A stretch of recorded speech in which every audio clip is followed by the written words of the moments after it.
Ever since I was able to replace my own income with virtual assistants, I've been pretty passionate about telling the world about this incredible work from home opportunity. It changed my life and I'm here to share it with you today so it can change yours too.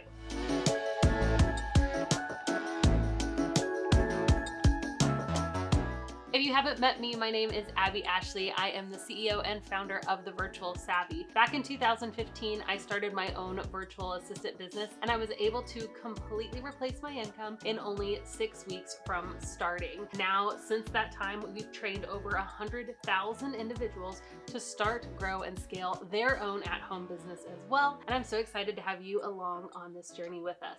Now, we talk about virtual assistants all the time here on this channel, so if you want more information on that, make sure that you subscribe and click the bell to be notified every time I release new content. So in this video, I want to share with you what a virtual assistant is, some of the ins and outs of how you can start your virtual assistant business, and really just peel back my story and my virtual assistant journey as well. But let's start with the basic. What is a virtual assistant? It's the reason that you came here. So my definition for virtual assistants is any kind of administrative, creative, or technical assistant that helps a small business owner in a remote capacity. Now, I know that that is a very broad definition, but here's what's great about virtual assistants. Anything that you could do for a small business owner that you can do from the comfort of your own home really could come under that umbrella of virtual assistants. Now, there are different types of virtual assistants because there are different types of individuals, and every person comes with their own background, unique skill set, and personality. I believe that virtual assistants come in all shapes and sizes. However, there are 3 distinct buckets that they usually fall into: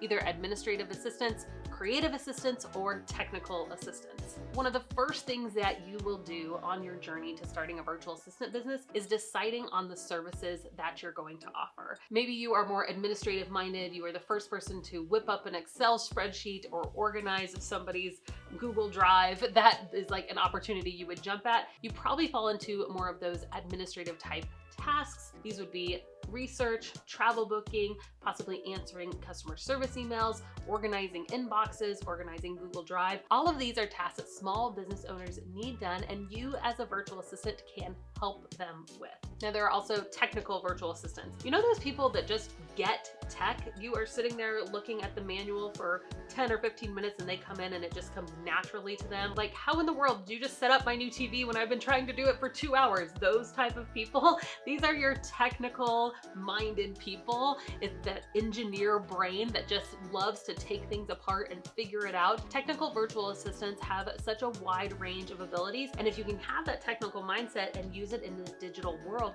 it can really, really help small business owners. So I've seen technical virtual assistants do everything from build websites, to learn Facebook ads, to learn search engine optimization, knowing how to do keyword research for blogs or YouTube videos. Those tech-minded individuals really can come in, can solve a problem, and can do the back-end work to figure out what needs to be done when a problem arises. The last type of virtual assistant would be a creative virtual assistant. And this is the type of person who really is the artist at heart. And now you're just putting that artistry into the computer, into the tasks that you're doing for small business owners. So you may be doing social media management. You might be creating graphics for somebody or creating a new logo for a business owner. Maybe your artistry comes out in the way that you write. So you are doing blog posts or social media captions for a small business owner. There's so many ways that creative VAs can use their skills to help small business owners and really make their business and their brand look and sound beautiful on the internet. I'd love to know in the comments, which type of VA do you think you'll be? An administrative, a technical, or a creative VA? Now, I thought it'd be fun at the end of this video just to share with you a little bit of my personal journey. Not everybody's journey looks exactly the same as mine did,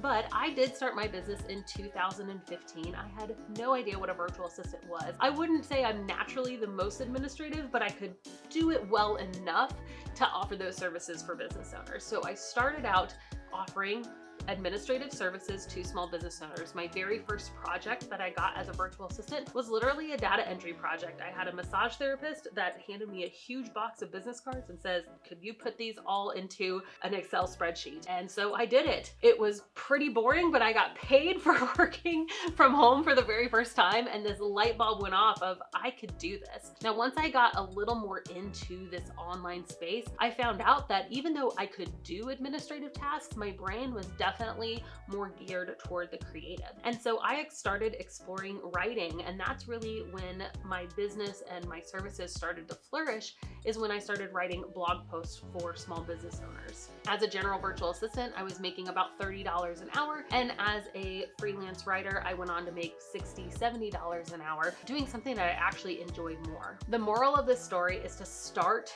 where you are. Maybe you don't know what you love yet. That's one of the reasons why I love general virtual assistants, is because you can get in, you can get your hands dirty, you can decide, maybe I'm gonna try some of the administrative tasks, I can try some of the creative, I can try some of the technical tasks, and over time, you're gonna see what lights you up and what you enjoy as well. One incredible tool that we have to help you on this journey is our new virtual assistant personality quiz. This quiz is going to help you identify, what is my VA personality? Am I more bent toward those creative or those technical tasks? Maybe I'm a visionary at heart, or I'm that engineer brain. Whichever it is, this is a free quiz that's going to help you decide, and it actually at the back end is going to share some of the services that you may be good at based off of your own VA personality. Head on over to thevirtualsavvy.com/quiz to get that free quiz. And I would love, after you get your results, for you to post them in the comments. I'm super excited to find out what VA personality you are. And hey, if you liked this video, we have hundreds of other videos just like it. Check out some of these other videos